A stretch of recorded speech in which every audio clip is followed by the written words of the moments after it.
This is Survival Dispatch Remnant, and this is what it looks like when everything collapses. Then it gets worse, because the world doesn't end all at once. It breaks, piece by piece, system by system, until nothing holds.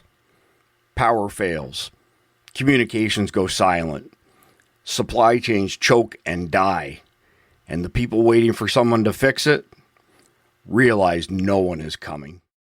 Season 1, Episode 5, The Water Run Ambush. Intro. The last gallon jug had been on the shelf in the garage for 3 days before Sarah finally turned it upside down over the kitchen sink and held it there until nothing came out. A thin trickle, then a drip, then the particular silence of an empty container that has given everything it had to give. She set the jug on the counter and stood with both hands on the edge of the sink and stared at the drain for a moment that stretched longer than it should have. Then she said quietly, so that only Mark heard it from the table behind her, "We're out." Mark did not say anything. He was looking at the window over the sink, not at her, looking at the pale gray rectangle of morning sky visible through the top edge of the curtain he'd taped to the frame 3 days ago. It was early, not yet 6. The neighborhood outside was the kind of quiet that had replaced its old quiet the way a scar replaces skin. It looked similar. It wasn't. "Mark." Sarah turned away from the sink and looked at him. "We're out. Today is the day we figure out how to get more." He pulled his eyes from the window. "Yeah," he said. "I know." The dormer across the street had been dark since 2 in the morning. That was 4 hours of darkness, and it did not mean the house was empty. Mark had been running that particular calculation since he woke at 3:47 and lay staring at the ceiling until the gray started showing through the curtain seam. The dormer had shown a candle the night before. Something behind the candle had watched them when they moved near the front windows. Whatever had been in the Halverson house, in what used to be the Halverson house, because Tom Halverson was 3 days in the ground now, had not left. It had simply gone quiet for a few hours in the way that a man goes quiet when he's deciding something. The house behind them was not safe.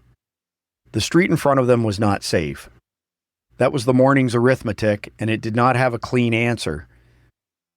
Sarah moved to the dining room without wasting steps. The dining room table was not a dining room table anymore. It was a logistics surface. The medical bag was at one end. Mark's rifle was along the wall beside it, the bolt-action 30-06 with the scope. Loaded, safety on, accessible. The Glock was on his hip. Sarah's Glock was on hers. 3 days ago she'd started wearing it when she woke up in the morning, and she'd only taken it off to sleep. Mark had noticed without comment.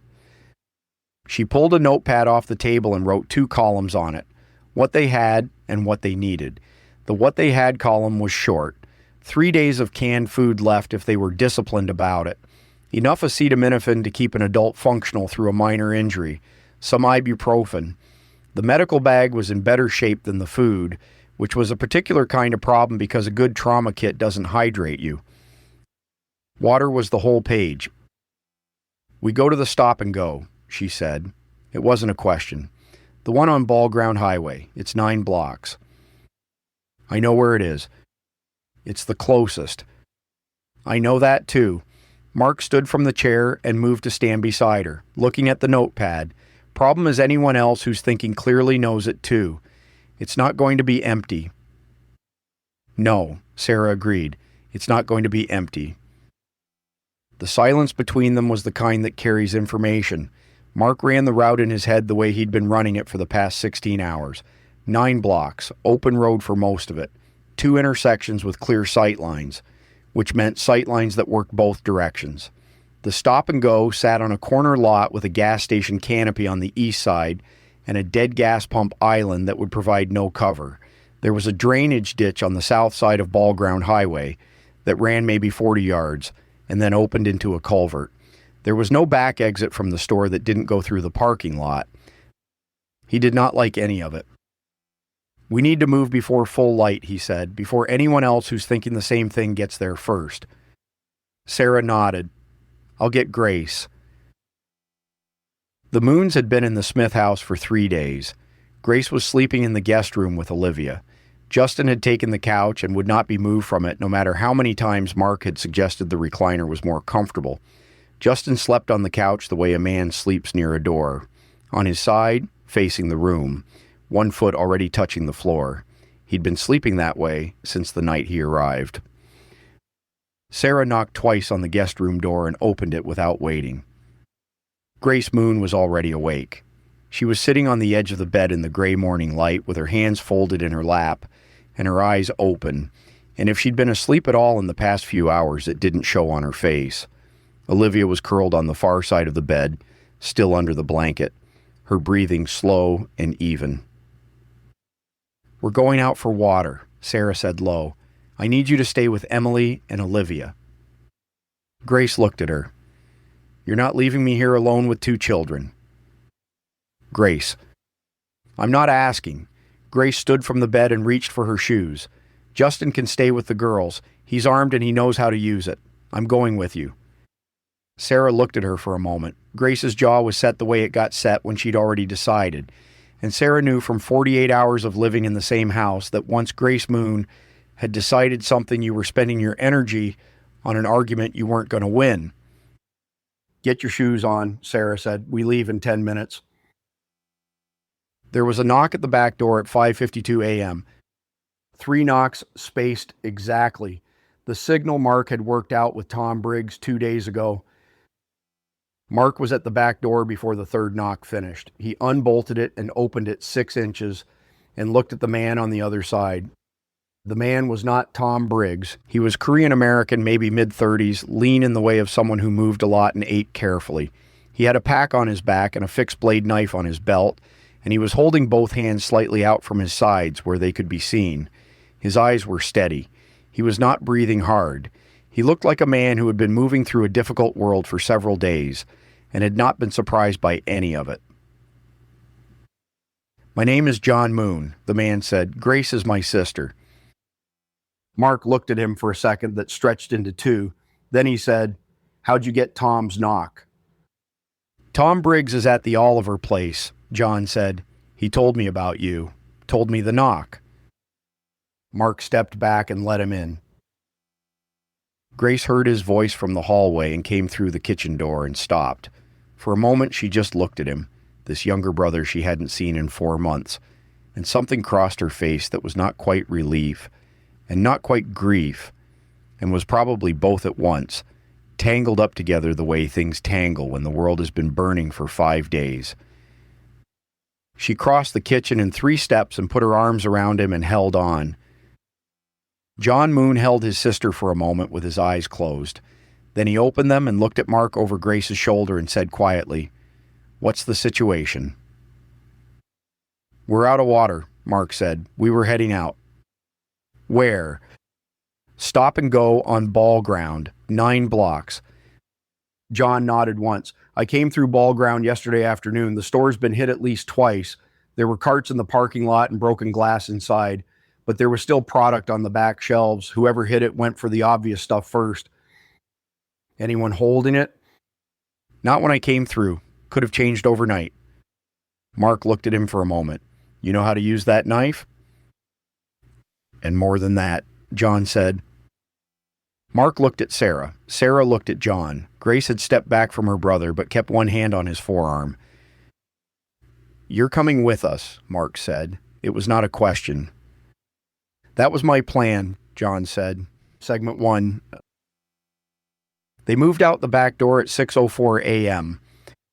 Mark first, then John Moon, then Sarah, then Grace. Casey came last, staying close to Mark's left leg without being told to, his nails quiet on the concrete of the back patio. The 110-pound dog moved like he'd been doing this for years, chest low, head level, amber eyes already scanning the fence line before Mark had finished turning the doorknob. Whatever Casey was reading in the morning air was pulling his attention toward the east side of the yard, toward the fence that backed against the Dunbar property. Mark watched the fence. Nothing moved. He brought them out through the side gate and onto the side street in a tight line, moving fast and low. The subdivision was still. The sky was the color of old ash. 3 houses down, a wind chime was going on someone's front porch. The thin random sound of it was the only noise in the whole block, and it was the kind of sound that made silence feel louder when it stopped. "Stay off the main road until the last block," Mark said, keeping his voice flat and low. "We go through the Atkins backyard, cut through to Millbrook, then come at the store from the south side, the ditch." "The ditch is exposed," John said. He was moving just off Mark's right shoulder, matching his pace without effort. 40 yards, that's 40 yards of open before we get into the store lot. From the south, it's better than coming in off ball ground where anyone can see us from 150 feet in either direction. John said nothing for a moment. They were through the side yard now and moving along the back fence of the property. Single file. Casey still tight on Mark's left. Then John said, "There's a feed store on the back side of the lot, warehouse-style building. It was locked, but the bay door on the north face had a gap at the bottom. I didn't go in." Mark stopped. "You're saying we could come at the stop and go from the north?" "Through the feed store lot. You're behind the store rather than in front of it. Harder approach, but you're not walking across an open parking lot." Sarah came up beside Mark. "If the store's been hit twice, it may be watched. Someone keeping an eye on it." "Or someone camped inside it," Grace said. She said it quietly without alarm, just stating a variable. Mark looked at her. Grace Moon had been a Sunday school teacher and a stay-at-home mother 2 weeks ago, and now she was standing in the gray dawn outside her neighbor's fence with dried blood on the sleeve of her jacket. That wasn't her own blood, stating threat variables in the same tone she'd probably used to describe weather patterns. Collapse taught people things quickly. "Feed store approach," Mark said. "John, you're up front. You know the route." John Moon moved to the front without being asked twice, and they shifted positions without stopping, fluid and fast, the kind of movement that came from people who were starting to understand that standing still was a choice with a price. Casey stayed with Mark. They moved 3 blocks east along back fence lines and side streets, keeping to surfaces with cover, the overgrown hedge line behind the Atkins property, the concrete wall of the utility easement behind Millbrook Drive, the shadow of a large oak that had come down across a chain-link fence sometime in the past 2 days and lay there now, like a bridge to nowhere. Casey stepped over it without hesitation. The neighborhood was not empty. At the corner of Millbrook and Cannon, Mark held up a fist and they stopped.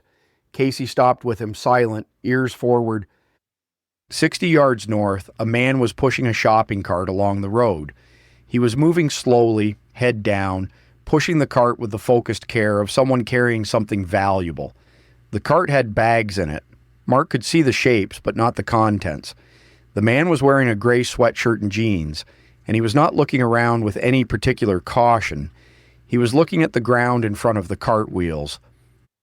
Mark watched him for 30 seconds. The man with the cart reached the intersection with Ball Ground Highway and turned east and disappeared around the hedge line. "He's going to the store," Sarah said. "Or coming from it," John said. Mark thought about that. If the man was coming from the store, it meant the store was accessible.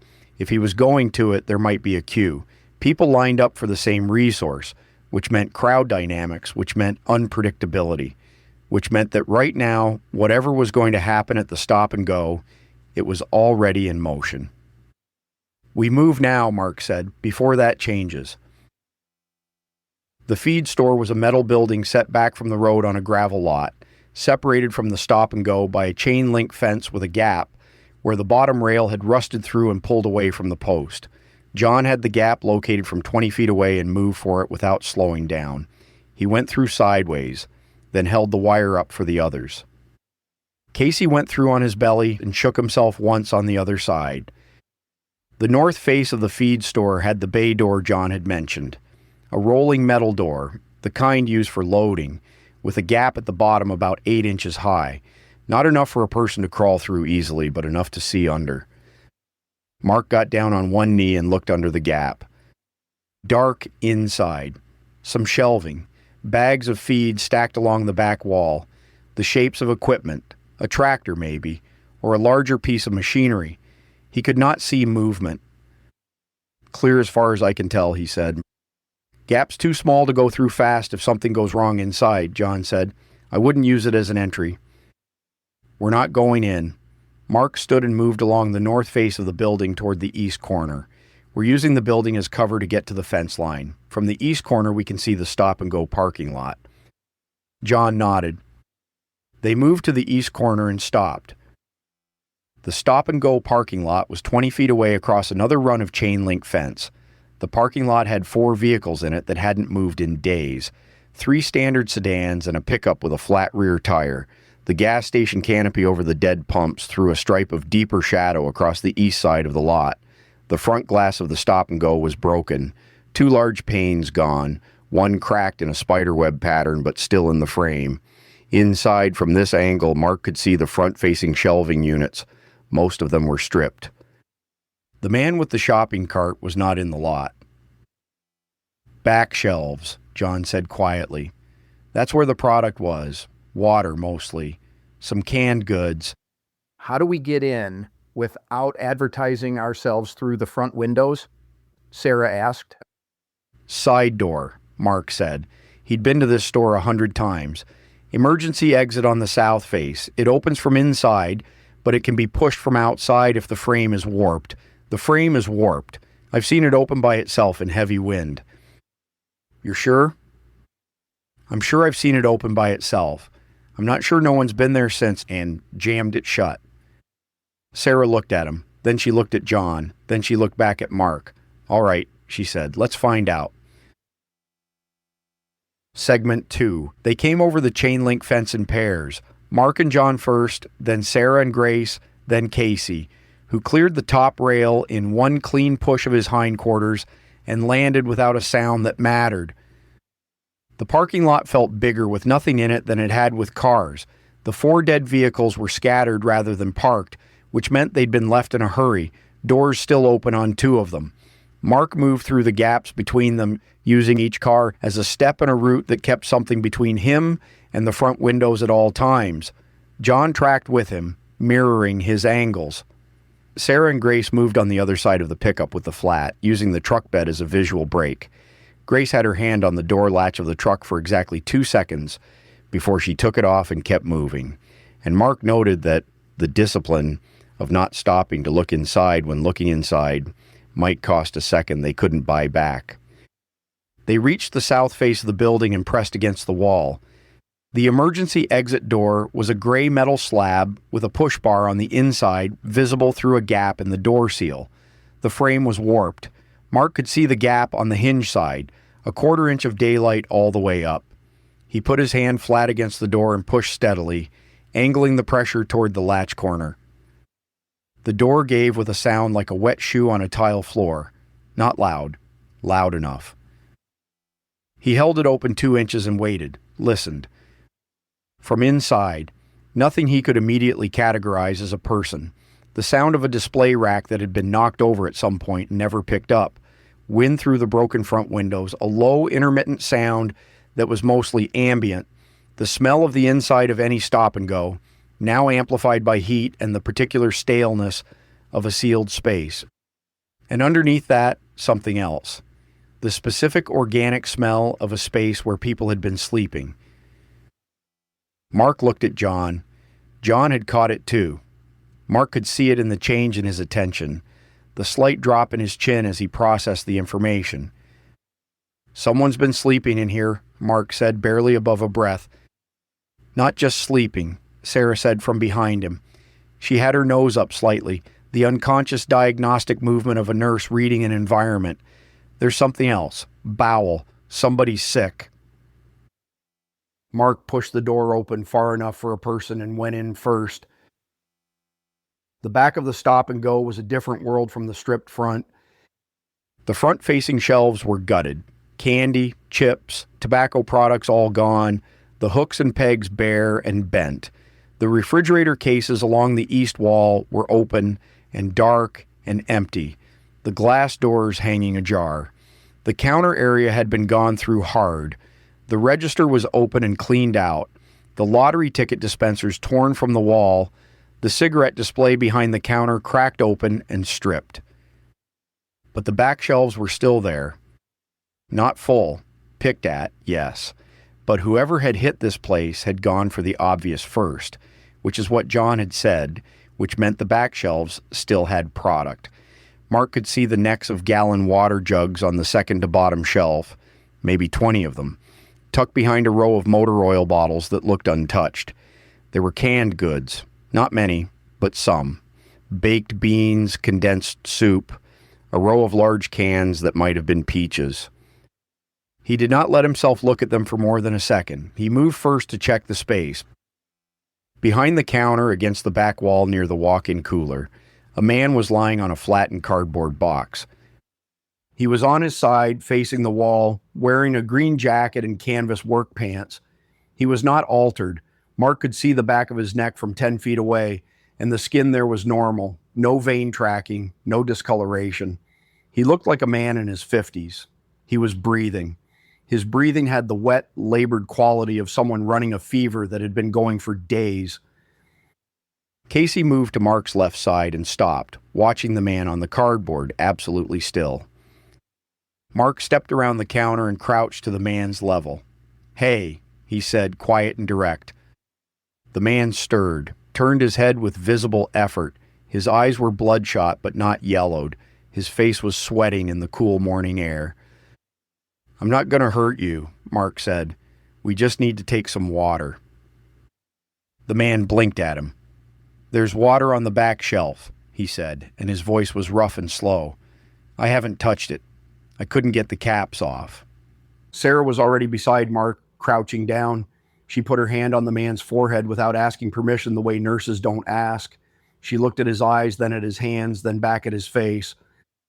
"How long have you been sick?" she asked. 2 days, maybe 3. He had to think about it. "I was trying to get south, family in Marietta."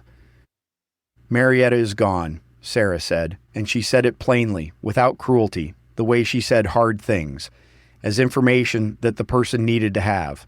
"The fallout from the Dobbin strike. You can't go south." The man looked at her. Something moved across his face that had been there before she said it and was now confirmed. The look of a person who already knew something and had been waiting for someone to say it out loud. "What's your name?" Sarah asked. "Ray," he said. "Ray Cutler." "Ray, I'm Sarah. I'm going to check on you for a minute." Mark stood and looked at John and Grace. John already had 3-gallon jugs in his arms. Grace was loading a 4th into the bag she'd brought, steady and efficient. Mark moved to help them. Segment 3. They worked fast and quiet, the way people work when they know every minute in the open is a minute spent. John had reviewed the back shelves in the first 30 seconds after entry and was moving with purpose. Water jugs first, then canned goods, loading the 2 packs they'd brought with controlled weight. He didn't rush, and he didn't slow down. He filled the space between haste and discipline, the way someone fills it who is trained for something like this, even if not specifically for this. Mark watched him work for a moment and then moved to help with the canned goods, loading by weight and calorie density, passing cans to Grace, who was packing the second bag with the same quiet efficiency. Sarah was still with Ray Cutler. "His temp is high," she said without raising her voice, keeping the words matter of fact. "Not critical yet, but it's been running for days. He needs fluids and he needs to stay horizontal." "We can't take him with us," Mark said. He said it straight. "I know that." Sarah didn't look at him when she said it. "I'm going to leave him 2 jugs of water and the ibuprofen we have. It's not enough. It's what I can do." Mark looked at her back. Then he said, "All right." Grace set 2 jugs beside Ray Cutler without being asked. She set them where he could reach them from the floor, and she touched his shoulder once, briefly, and said, "We're going to pray for you, Ray." She said it the way she said things like that. Not as a program, not as a social nicety, but as a plain fact that she intended to follow through on. Ray looked at her. "Thank you," he said. Casey had not moved from his position near the counter. He was watching the front of the store through the shelving gaps, ears slightly forward, tracking something that was not visible from where Mark was standing. Mark looked at Casey. Casey's posture shifted. Not alarm, not yet, but the particular attention shift of a dog who has picked up something and is deciding what it is. "We need to wrap this up," Mark said. John was already zipping the pack. Grace had the second bag on her shoulder. Sarah was on her feet, moving away from Ray Cutler with one last look back at the man, already calculating what she'd given him against what he needed, and arriving at the same answer Mark had. Not enough, but the best they could do. Mark moved to the south emergency door and pushed it open an inch and looked through the gap at the parking lot. The 4 dead cars, the dead pump island, the gas station canopy throwing its stripe of shadow, and at the far end of the lot, near the entrance off Ball Ground Highway, 2 men. They were standing with their backs to the street facing the store. They were not moving. They were talking to each other, or one was talking and the other was listening. And even from 50 feet, Mark could see the quality of their attention. Both of them focused on the store entrance, on the broken front windows, on the space between the canopy columns that led to the front door. They had not seen Mark in the door gap. Not yet. But they were coming. Mark let the door close silently and turned to face the others. John was already reading his expression. 2 at the front, Mark said, coming in. John's eyes went to the back of the store, to the walk-in cooler, to the emergency door, running the same geometry Mark had just run. "We can go back out the south door," John said, "but if there are 2 at the front, there may be more covering the south." "Why would there be more covering the south?" Grace asked. "Because someone who hits a location twice learns it between hits," John said. "They know the side door." Sarah looked at Mark. Mark looked at the door. He thought about the man with the shopping cart on Millbrook Drive, pushing that cart south head down, not going to the store, coming from it, already done, which meant he'd passed something on his way out, or been seen on his way out, or left some other mark that had pointed 2 men at this store this morning. Sarah asked, "How long do we have?" 30 seconds, Mark said. "Maybe less." Segment 4. "Back door," Mark said. "Now." They moved. John hit the south emergency exit first, opening it wide, and stepping through in one motion, immediately moving right along the building wall, pack on, hand on the knife at his belt. Mark came through second with Casey, the dog reading the urgency and pressing low against his leg, silent. The south side of the parking lot was clear. 40 feet of open asphalt between the building wall and the chain link fence, then the feed store lot, then cover. "Go," Mark said. John went. He crossed the open lot at an angle, fast, but not running, moving toward the gap in the fence with the pack shifting on his back, his eyes sweeping left toward the parking lot entrance. Grace was with him, moving hard, her jaw set. Sarah was 2 steps behind. Mark held at the corner of the building for 3 seconds, watching the front of the store through the gap between the emergency exit and the canopy column. One of the 2 men at the entrance had come in through the front window gap. He could see the silhouette moving through the store interior past the stripped shelves. The second man was still outside at the entrance, turned slightly away from Mark's position.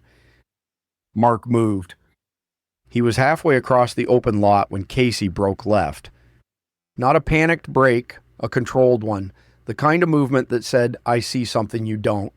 The 110-pound dog drove hard to Mark's left, toward the dead pickup with the flat tire, and stopped and locked his gaze on the drainage ditch along the south side of Ball Ground Highway.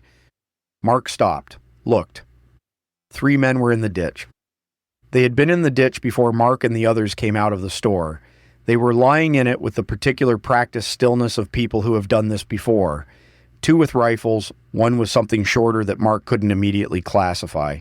They were not altered. They were men who had set up on the south side of the store and were waiting. Waiting for exactly what was happening right now. Mark had 2 seconds before the geometry of the open parking lot caught up with all of them. Ditch, go left. Fence, now. He said it loud enough to carry and move toward the truck, using its bulk between himself and the ditch, drawing the Glock as he ran. The first shot came from the ditch before he reached the truck.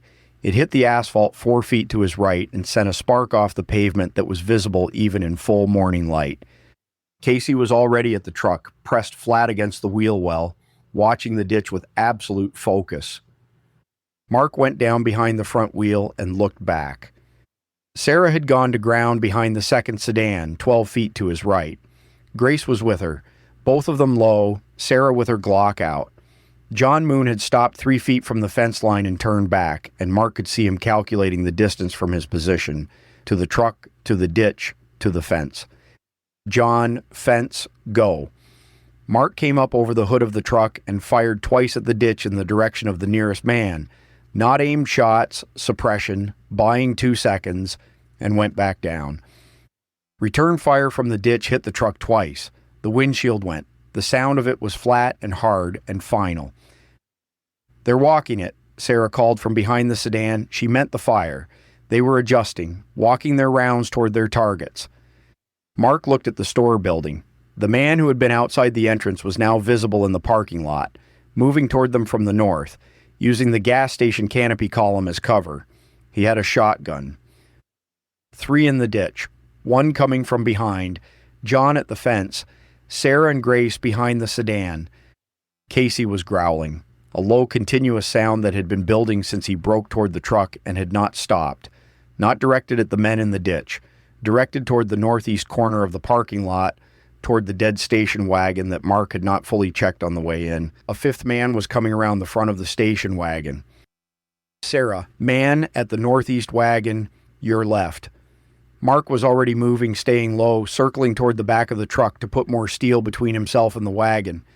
"John, can you get eyes on the ditch from the fence?" "I'm at the fence," John called back. "I've got one of them. He's moving east along the ditch trying to flank." "Stop him." A half-second of silence. Then the single flat crack of John Moon's knife entering a different kind of equation. No, it wasn't the knife, Mark realized. John had taken something off the flanking man. He heard the sound of contact, short and violent, the grunt of a man who tried to stand up in a ditch and was stopped from doing it, and then silence. 1. The man with the shotgun at the canopy was 20 feet away and closing. Mark came up from behind the truck, Glock leveled, and said, "Stop." The man stopped. He was maybe 30, heavy, wearing a canvas coat that was too large for the temperature. The shotgun was a pump, barrel pointed down at an angle, not raised, not lowered all the way. The posture of a man who hadn't decided yet whether the math worked in his favor. "Put it on the ground," Mark said. The man looked at him. Then he looked at Casey, who had come around the front of the truck and was standing between Mark and the man at a distance of 8 feet, still and absolutely silent, the amber eyes flat and cold, and his attention so total that there was no interpretation of it possible except exactly what it was. The man looked at Casey for 2 full seconds. He put the shotgun on the ground. In the ditch, 2 more shots, one from Sarah's position, one she'd taken clean and deliberate, and a sound that meant it had connected. Mark heard Grace's voice saying something low, and Sarah saying, "Grace, stay down," and Grace's voice again, "Steady." The 4th man at the station wagon had stopped moving when he heard Mark's voice at the canopy. He was standing behind the front bumper of the wagon, half visible, calculating. Casey turned and looked at him. The man took 3 steps backward, then turned and walked fast toward Ball Ground Highway and did not stop. Mark kept the Glock on the man with the shotgun. "Move south," he said, "toward the highway. Don't come back to this store." The man looked at him once more. Then he moved south past the pump island, past the edge of the canopy, and out of the parking lot. Mark did not watch him go all the way. He turned and checked the ditch. John Moon was standing at the lip of it.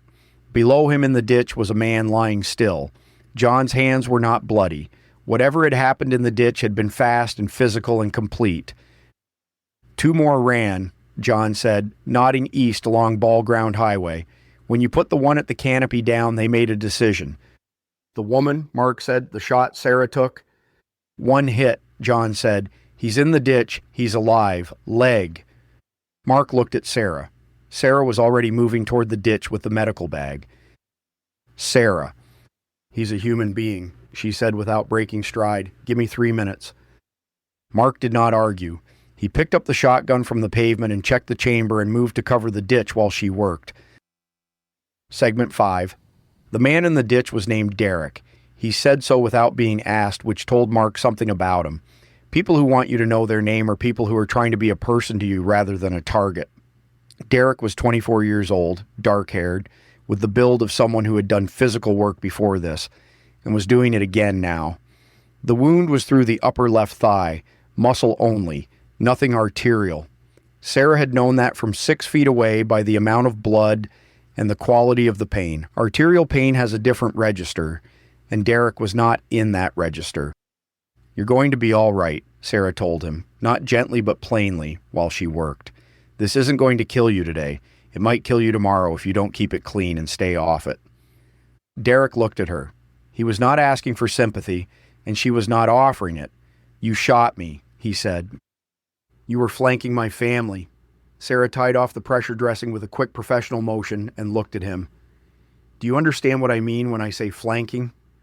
He looked at her for a moment. "Yeah," he said. "I understand." "Good. Then we understand each other." She closed the medical bag and stood. "The water's gone. Your crew took a loss this morning, and it's not going to get better by staying near this store. If you're smart, you move east." "East is all farms," Derek said. "Yes," Sarah agreed. "That's why it's smarter than west." Mark had been watching the parking lot and Ball Ground Highway during Sarah's 3 minutes. The street was empty of movement. Whatever momentum the looter crew had brought with them to the stop and go this morning had dissolved in about 45 seconds of contact and departure. That was the thing about groups like this. Organized enough to set an ambush, but not cohesive enough to absorb a loss and keep pressure on. The man John had taken in the ditch was sitting against the far embankment, alive and unhurt, watching everything with the specific stillness of a man who is busy reconsidering his recent choices. John had told him to stay in the ditch. He was staying in the ditch. Mark looked at his watch. 22 minutes since they'd left the back door of the house. The dormer across the street had been dark when they left. "We need to go," he said. Sarah was already upright. Grace had the pack with the water on her back and was standing at John's shoulder, her face composed. Whatever Grace Moon felt in the course of a bad morning, she processed through a filter that kept the surface of her still. Mark had watched her do it with her husband's death, and he was watching her do it now with something considerably less than that, which made him think the capacity in her was extraordinary and terrifying, in roughly equal measure. John looked at Mark. "The man at the canopy went south on Ball Ground. If he hooks back through a parallel street, we could see him again before we reach the house." "He won't," Mark said. "Why not?"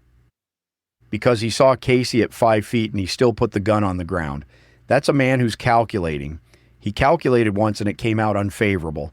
He'll calculate again and it'll come out the same way."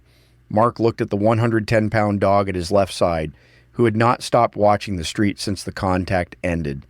Casey got that one.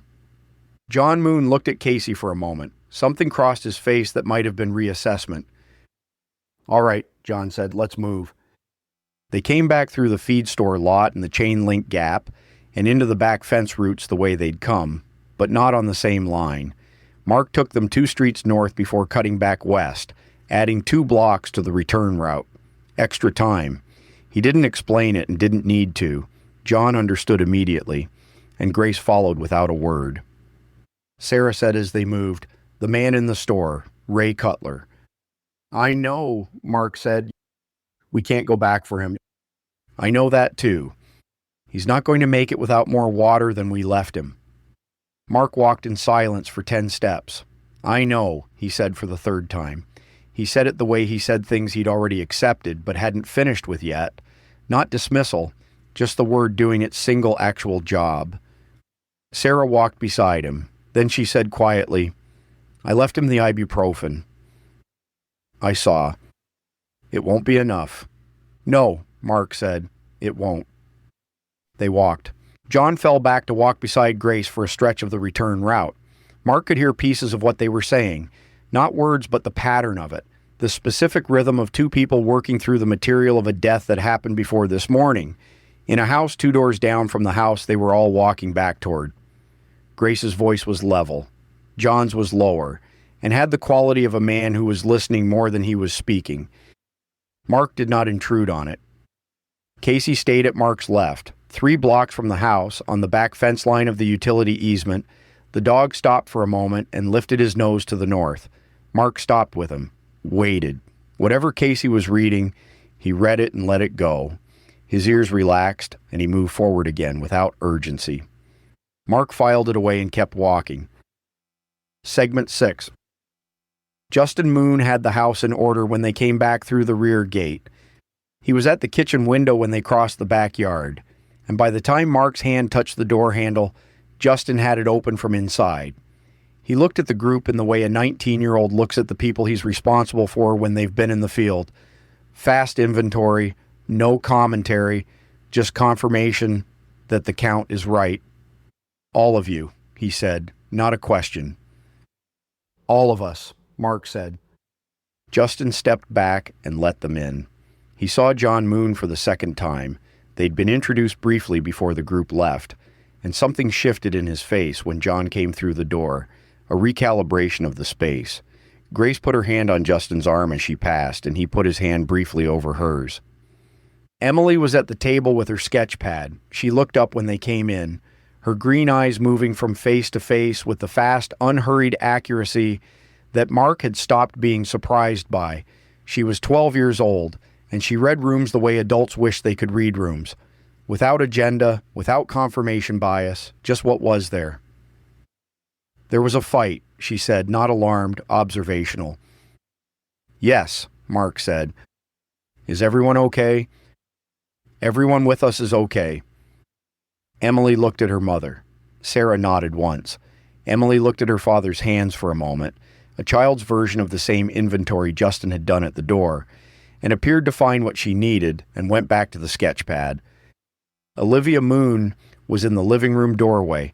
She had heard them come in and come to the doorway and stopped there, looking at her mother and then at John.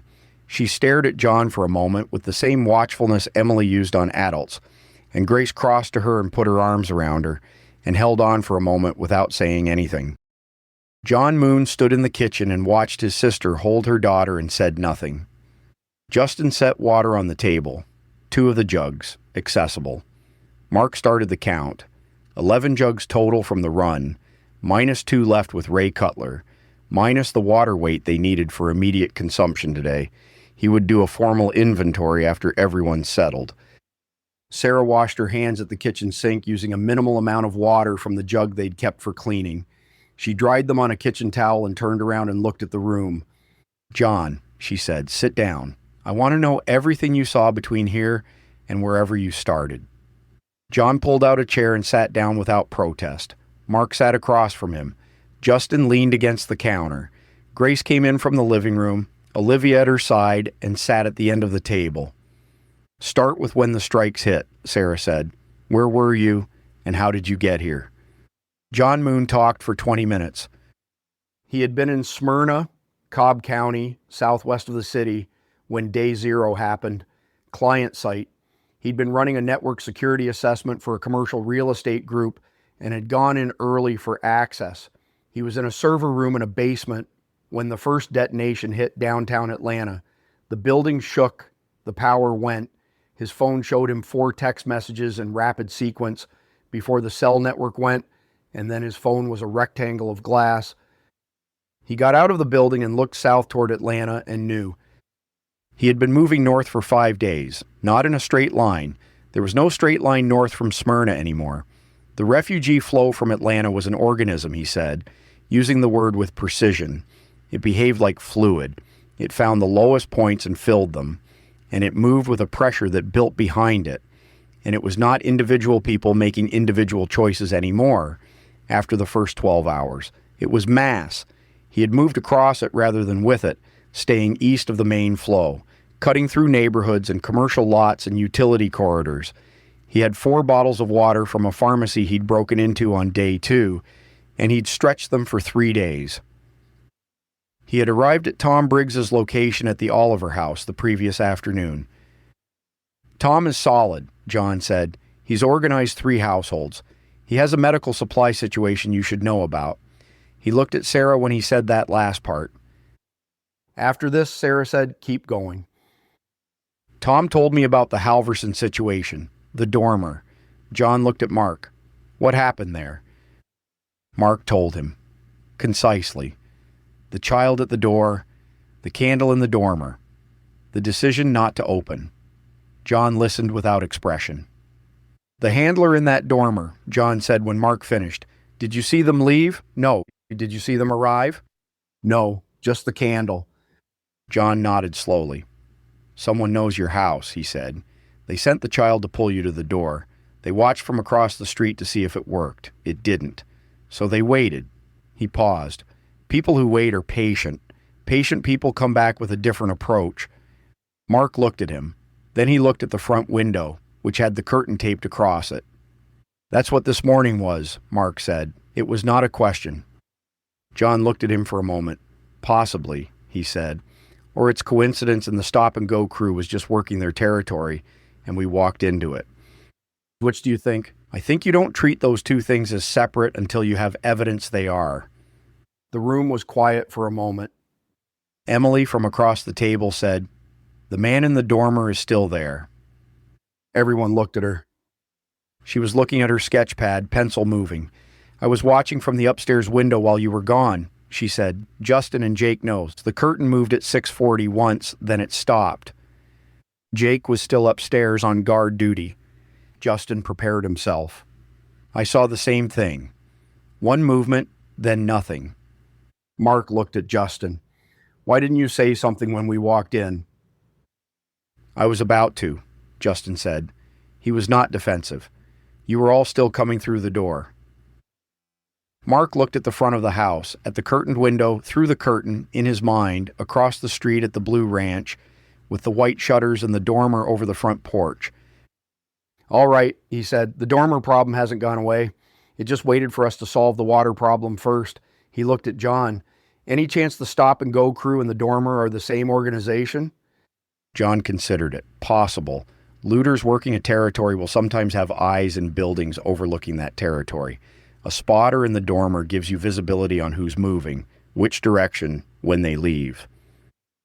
And comes back. Especially when they come back. Mark sat with that for a moment. If the dormer had watched them leave this morning, the crew at the stop-and-go had 20 minutes of notice. Enough time to get into the ditch. More than enough. That's why they were set up so clean, Mark said, half to himself. They weren't just there.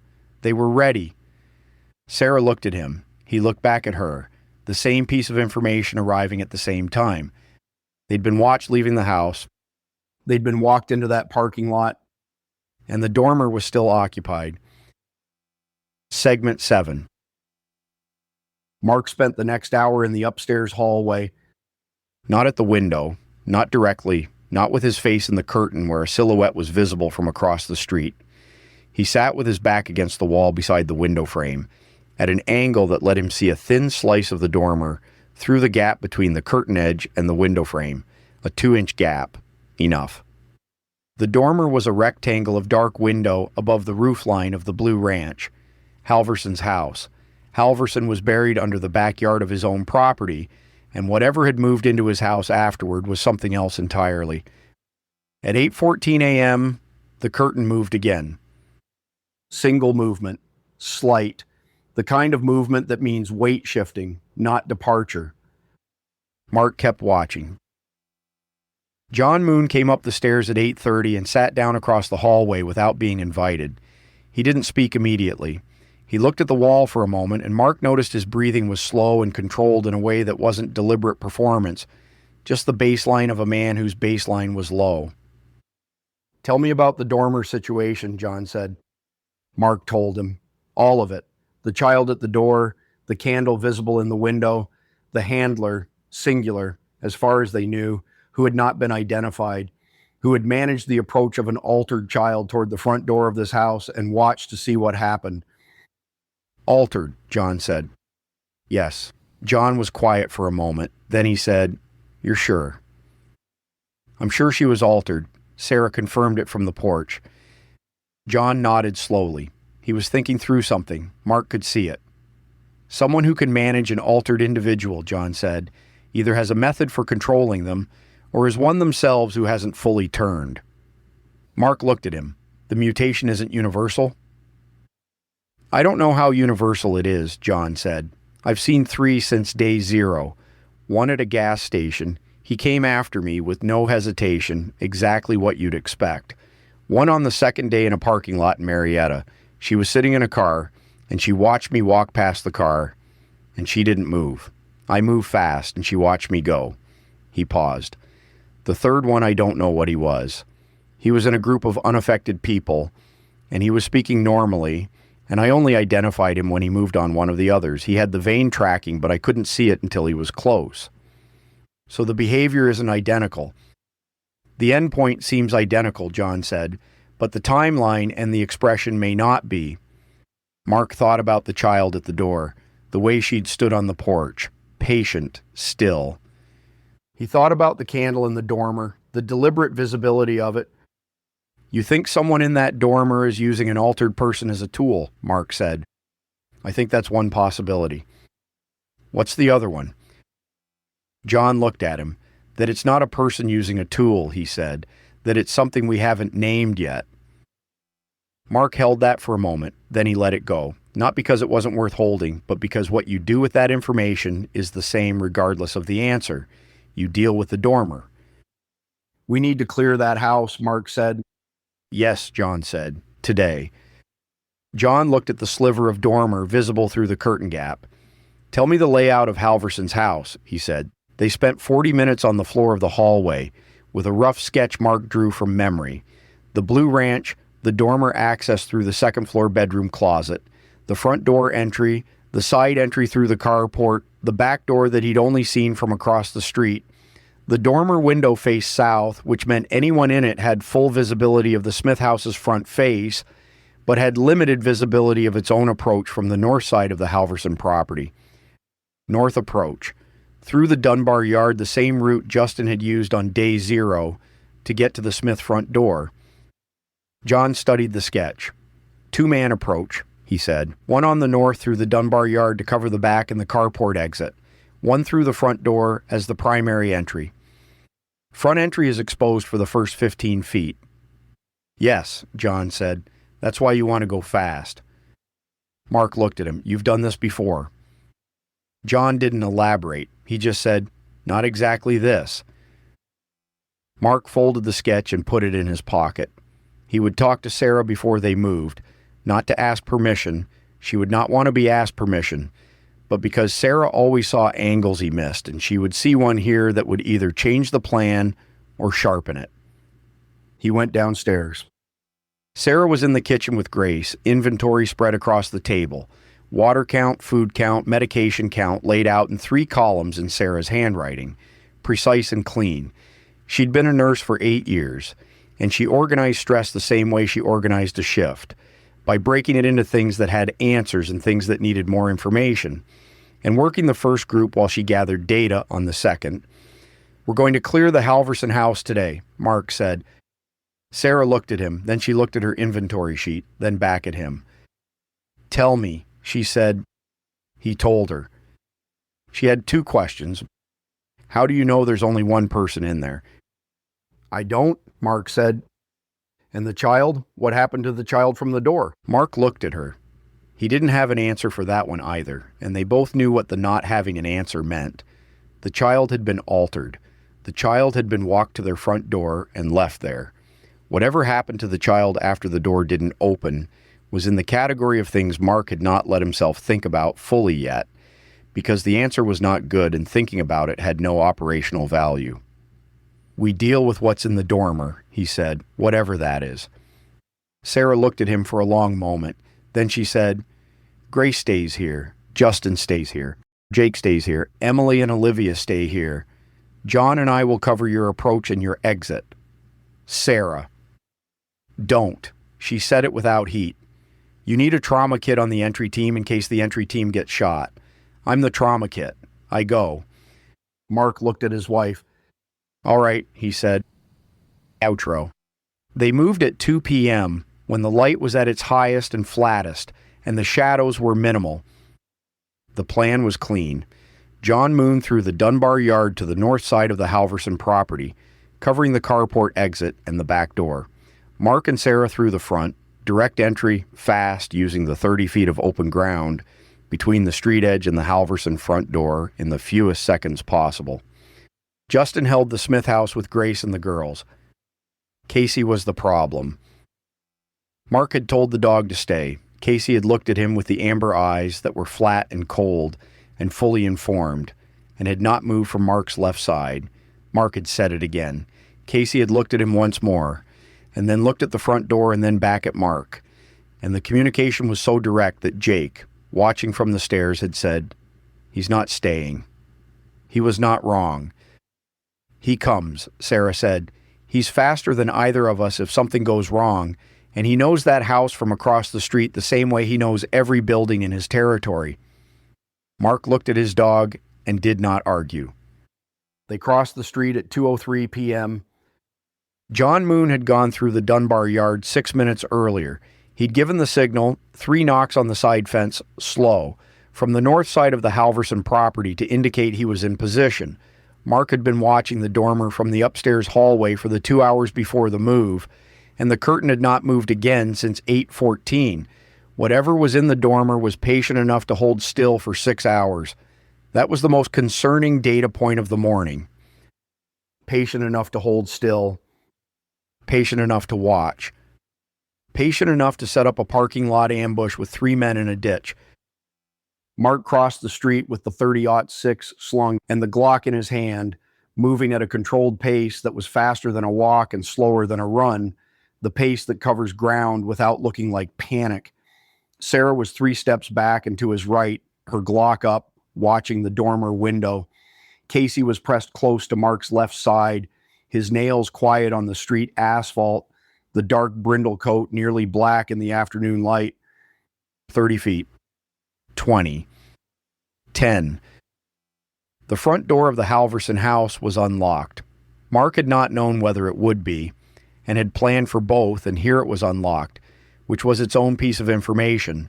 Someone inside this house either had no concern about entry from the front, or was confident enough in their awareness of approaches that they hadn't bothered with the lock. He pushed it open with his left hand and went in. The inside of the Halverson house was a house that had been lived in for 2 days by someone who was not Tom Halverson. The living room furniture was pushed to the walls, not ransacked, moved, deliberately to create open floor space. In the center of the floor there were impressions in the carpet from something heavy that had stood there and been moved. Along the east wall, where the bookshelves had been in the arrangement Mark remembered from years of seeing the inside of this house, the shelves were now stacked on their sides to form a low platform. Someone had made something in this room, a workspace, a station of some kind. Mark moved through the living room to the base of the stairs, Sarah at his right shoulder. Casey moved ahead to the bottom of the staircase and stopped and lifted his nose. The low growl started again, the same one from the parking lot this morning. Building. "Second floor," Sarah said, just the 2 words. Mark went up the stairs fast and low, Glock up, each step close to the wall where the treads were least likely to creak. Sarah came behind him. Casey came behind Sarah. The second floor hallway was 4 doors. Master bedroom forward, bathroom left, guest room right, closet at the end with the pull-down attic access that connected to the dormer. The closet door was open. The attic hatch above the closet was down, the pull-down stairs deployed, the hinges oiled recently enough that Mark could smell the oil from 6 feet away. He looked up into the attic space above the hatch. Dark. Then not dark. The figure at the top of the pull-down stairs was not standing. It was crouched, in the specific folded posture of someone who has been in a confined space for a long time, and has adapted to the dimensions of it. The light from the dormer window behind them made them a silhouette, adult-sized, slight, with the stillness that Mark had been reading in that curtain gap all morning. Casey made a sound Mark had never heard from him before. Not a growl, not a bark. A sound with a frequency in it that landed somewhere between warning and something older than warning. The figure at the top of the stairs said, in a voice that was clear and unhurried and completely calm, "I've been waiting for you." Mark had the Glock leveled at the silhouette. "Show me your hands," he said. The figure did not move. "You're going to want to hear what I have to say before you make a decision," it said. "Show me your hands and then we'll talk." A pause. Then both hands came forward and up, palms out, into the strip of light coming through the dormer window. The vein tracking on the left wrist was visible from 10 feet, dark lines running up the forearm in the pattern Mark had seen twice before, on people who were changed. But the voice was wrong for altered. The voice was calm and constructed and deliberate, not the flat aggression he'd read in the other two, something else. "I know who you are," the figure said. "I know your house. I know the dog's name. I know how many people you have, and who has medical training, and who doesn't." The voice paused. "And I know who is coming for you and why and when." Casey had stopped growling. He was standing absolutely motionless at Mark's left leg, watching the figure at the top of the stairs, with the amber eyes that had gone all the way flat, and the dog was trembling, not in fear, in the held tension of something that wanted to move, and was waiting for the word. Mark did not give the word. He kept the Glock level and looked at the vein-tracked hands in the strip of dormer light, and thought about the child at the door 3 nights ago, and the men in the ditch this morning, and the man in the store who had moved the furniture into a workstation, and the patients that had held that curtain still for 6 hours. "Talk," Mark said. The figure shifted its weight, began to speak. From the north side of the house, sharp and flat, came the sound of 2 gunshots. John Moon's position. Casey moved. Mark moved with him. Behind him on the stairs, Sarah was already turning, already running the math on what 2 shots from the north meant and what came next. The figure at the top of the pull-down stairs said something. A single word, 1 syllable, whether it was a name or a command or a warning Mark could not tell, and the afternoon of Halverson's house went from a conversation to something else in the space of a breath, the way everything went in this world, without warning and without the courtesy of a clean beginning. The dormer window above the attic went dark. Somewhere north of the house, in the Dunbar yard, John Moon fired once more. Then silence. Then Casey hit the top of the pull-down stairs. "This is not over."